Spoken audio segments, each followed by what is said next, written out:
Social media અને dating app દ્વારા યુવતીને પ્રેમ જાળમાં ફસાવી લગ્નની લાલચ આપી દુષ્કર્મ અને છેતરપિંડી આચરનાર આરોપીને વેસુ પોલીસે રાજકોટથી ઝડપી પાડ્યો છે.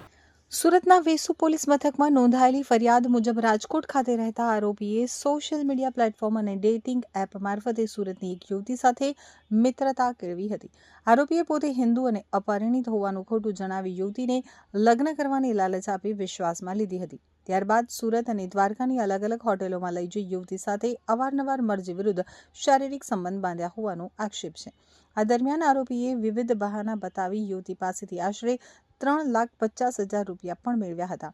બાદમાં યુવતીને જાણ થઈ ગઈ કે આરોપી મુસ્લિમ છે અને અગાઉથી જ પરિણીત છે તેમજ 2 બાળકોનો પિતા છે.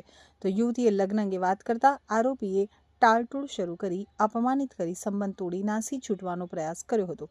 જેથી પીડિતાએ વેસુ પોલીસ સ્ટેશનમાં ફરિયાદ નોંધાવતા બળાત્કાર સહિતના ગુનાઓ હેઠળ કેસ દાખલ કરવામાં આવ્યો હતો.